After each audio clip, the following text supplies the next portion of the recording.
She walked in expecting an apology. She walked out humiliated. For 3 years, Meghan Markle had watched Megyn Kelly tear apart her carefully constructed narrative on national television. Every contradiction exposed, every inconsistency highlighted, every claim questioned. It had driven her crazy. This blonde former Fox News anchor who refused to buy what she was selling, who kept receipts on everything, who smiled while delivering devastating fact checks. So when Megyn's team reached out requesting an interview, everyone in media knew what was coming: a showdown. The Duchess versus the critic. The princess narrative versus the prosecutorial journalist. Megyn thought she was walking into a fight she could win. She thought confronting Megyn directly would force an apology, expose bias, finally silence her loudest critic. What she didn't understand, what she couldn't have understood, was that Megyn Kelly has spent 25 years preparing for exactly this kind of ambush. She doesn't apologize for accurate reporting. She doesn't back down when celebrities get angry. And she absolutely, positively lives for the moment when someone powerful walks into her studio thinking they can intimidate her. Before we dive into this explosive confrontation, make sure you hit subscribe and smash that like button. Now, let's get into what really happened in that studio. The Megyn Kelly Show studio was deliberately simple. 2 chairs facing each other, professional lighting, minimal production that focused attention entirely on the conversation. This was a podcast built on substance, not spectacle. Megyn sat reviewing her notes, a thick folder of research beside her. She'd spent days preparing for this interview, compiling every statement Megyn had made publicly, every contradiction, every claim that could be fact-checked. She knew Megyn was coming to confront her. She was ready. "She's here," a producer announced. And she brought an entourage. Megyn smiled. Of course she did. Megyn entered with handlers, a publicist, and what appeared to be a narrative consultant. They fussed over her positioning, adjusted her lighting, repositioned the water glass 3 times. "Are we ready?" Megyn asked finally, her patience visibly thinning. Megyn settled into her chair, her expression carrying a subtle hostility that was evident before a single word was spoken. "I'm ready." "Good. Let's begin." The cameras started rolling. Megyn leaned back, her posture relaxed but her eyes sharp. "Megyn, thank you for being here. I know this wasn't an easy decision. You've been critical of my coverage in the past." Megyn's expression hardened immediately. Critical is one word for it. Another would be dishonest. Dishonest? That's a strong accusation. Which specific coverage are you referring to? All of it. You've spent years attacking me on your platform, misrepresenting my words, questioning my motives, treating me as a villain in a narrative you've constructed. Megyn nodded slowly. "I've covered you extensively, that's true, but I'd push back on attacking. I've analyzed your public statements and pointed out contradictions. That's journalism, not attack. It's character assassination disguised as journalism. Which specific statement did I make that was false? I'd like to address concrete claims." Megyn paused, seemingly caught off guard by the directness. "You said I was manipulating the media.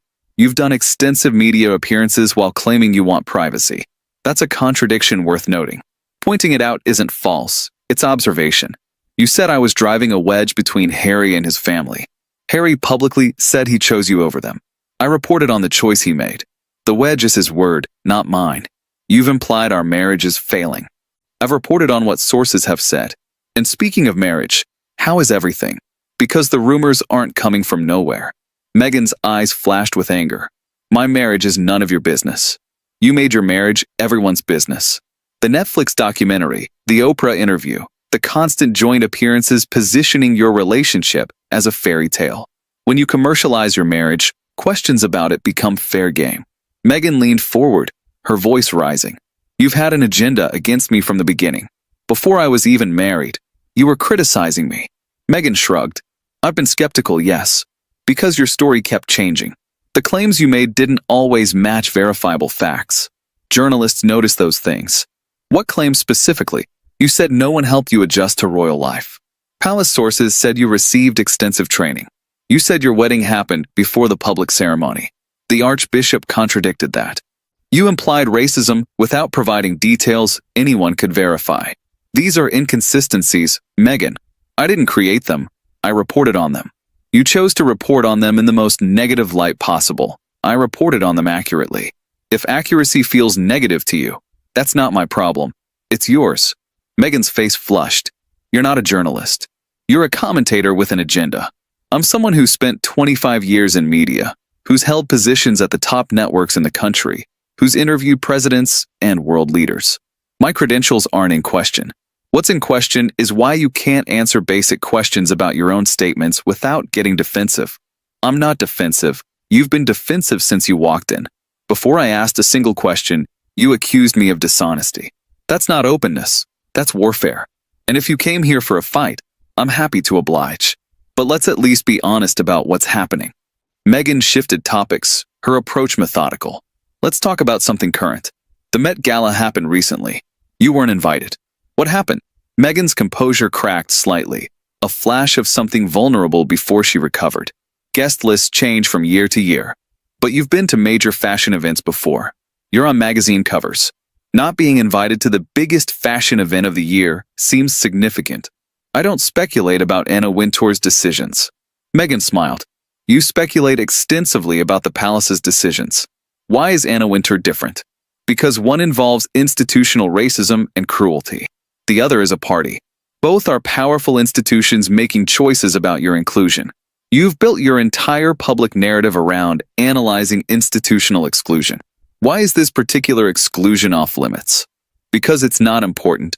You seem affected by it. Your expression changed when I mentioned it. I'm not affected. You are. And that's understandable. Exclusion hurts, regardless of the source. But I'm curious why you're willing to discuss one form of rejection for years and not another. Megyn's voice sharpened. Because they're completely different situations, are they? Both suggest that maybe the embrace you expected hasn't materialized. The Met Gala, the Netflix cancellations, the Spotify situation, there's a pattern of doors closing. At what point do you acknowledge that? There is no pattern. There's observable evidence. I'm asking you to explain it. Megyn pressed forward. Speaking of Netflix, several projects were canceled recently. The animated series, documentary concepts. What happened? Megyn's expression hardened. Projects evolve. That's the entertainment industry. Evolve is generous. The trades used canceled. That's different from evolution. That's rejection. The trades sensationalize everything. They report facts. The fact is you signed a $100 million deal and the output has been limited. People are curious what happened to the rest of that investment. I don't discuss private business matters. You discussed your family's financial arrangements extensively. You revealed what Charles paid you, complained about being cut off. Why are Netflix finances off limits when family finances weren't? Megyn had no immediate answer. Megyn continued. It seems like you're selective about what's private. Family matters are public when they make you look sympathetic. Business matters are private when they might not. That's not principle. That's strategy.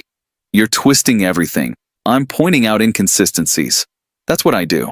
And you have a lot of them. Megyn took a sip of water, her expression thoughtful. Let's talk about Harry. How is he? The walls went up instantly. Megyn's entire demeanor shifted. I prefer not to discuss my husband. Megyn's eyebrows rose. You prefer not to discuss the person who's been central to your entire public narrative? The Netflix documentary was about your relationship. The Oprah interview featured him prominently. Your brand is Harry and Megyn.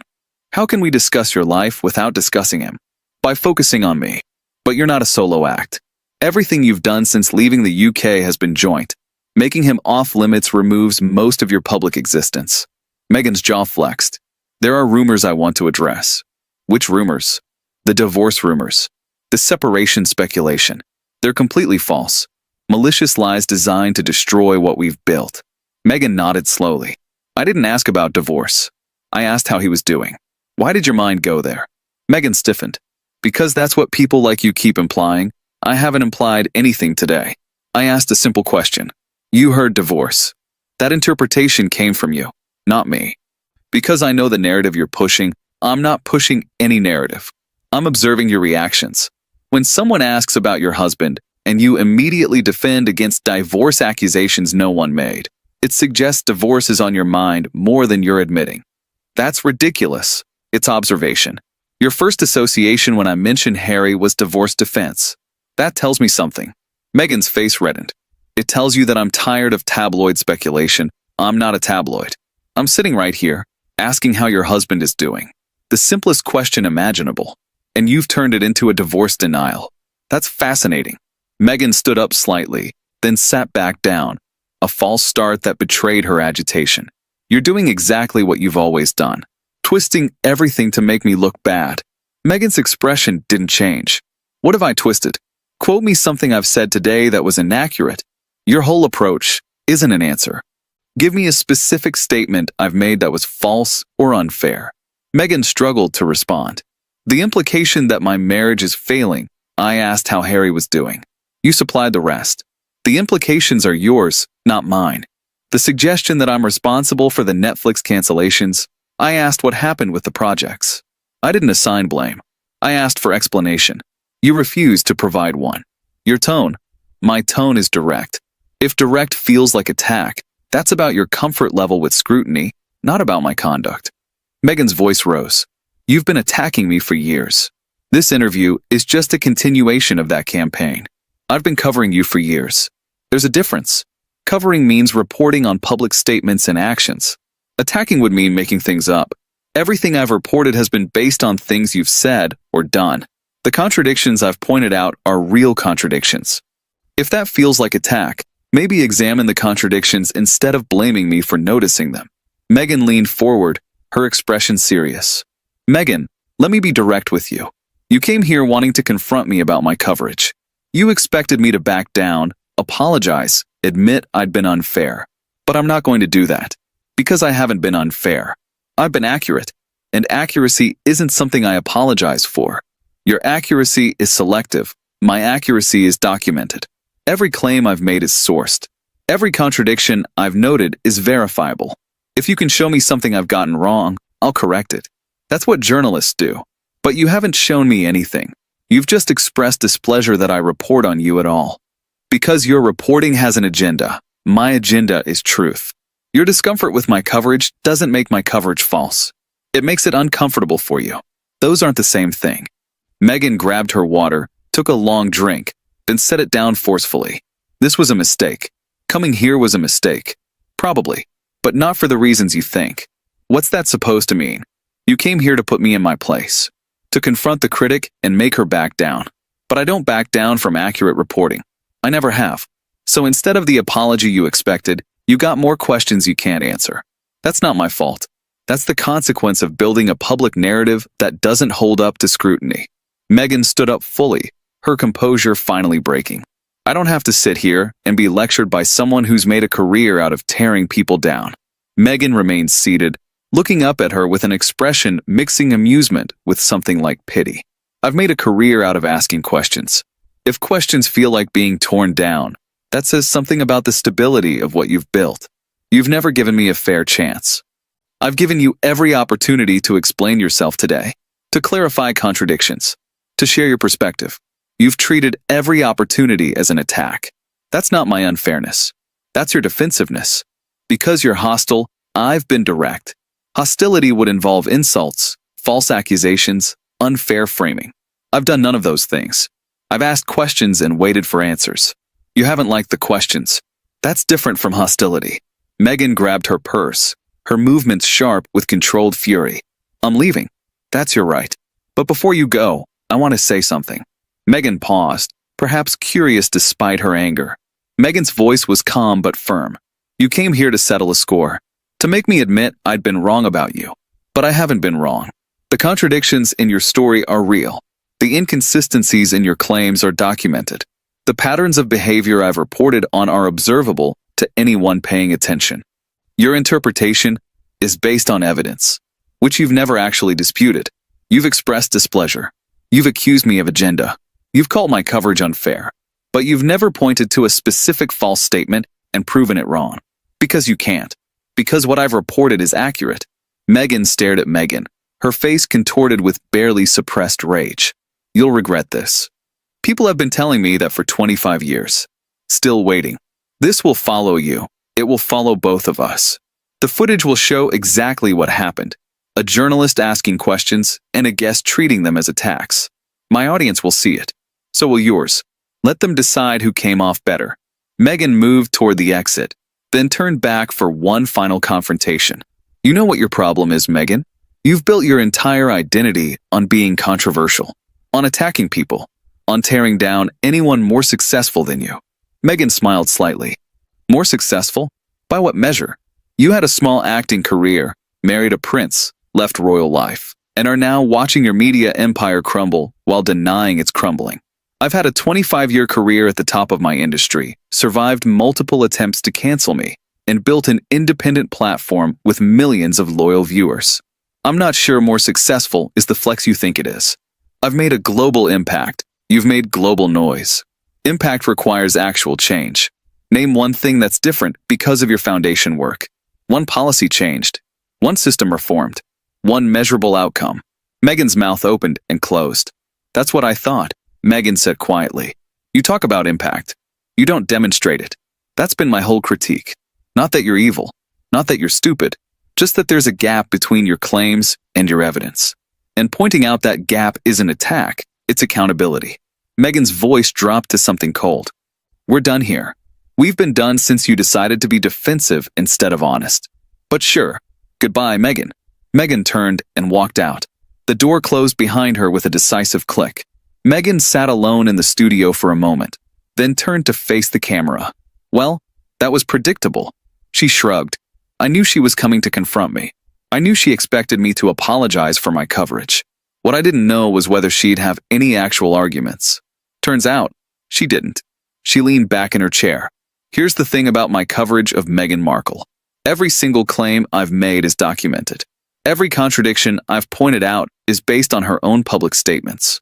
When I say her story keeps changing, I can cite the specific instances. When I note that her claims don't always match facts, I can show the receipts. Megyn looked directly into the camera. What she wanted was for me to apologize for accurate reporting, to admit I'd been unfair. But I haven't been unfair. I've been thorough, and thoroughness feels like attack when you're not used to scrutiny. She paused. The really telling thing is what she couldn't do. She couldn't point to a single false statement I've made. Not one. She expressed displeasure. She accused me of agenda. But she never actually disputed the facts. Because she can't. The facts are the facts. Megyn smiled slightly. She's welcome back anytime she wants to actually address the substance instead of attacking the messenger. But I suspect that won't happen, because the substance isn't on her side. The interview lasted 28 minutes before Megyn walked out. Its impact would last considerably longer. Megyn Kelly continued doing what she'd always done, asking the questions that powerful people didn't want to answer, pointing out the contradictions that others were too polite to mention, and refusing to apologize for accurate reporting. Meghan Markle returned to Montecito, to her foundation work, to her ongoing media strategy. But the confrontation she'd sought had backfired spectacularly. Instead of putting Megyn in her place, she'd confirmed every critique Megyn had ever made: defensive, unable to handle scrutiny, hostile to anyone who didn't accept her narrative without question. Some confrontations you win by showing up. Others you lose by revealing too much. And some critics, when you finally face them, turn out to have been right all along. Not because they're mean, but because they've been paying attention. Megyn had been paying attention for years. Megyn had just proven why. What do you think? Was Megyn too direct? Or did Megyn deserve every question? Who would you want to see on Megyn's show next? Drop your thoughts in the comments below. If you enjoyed this story, don't forget to like this video to help it reach more people. Subscribe to our channel for more explosive celebrity moments.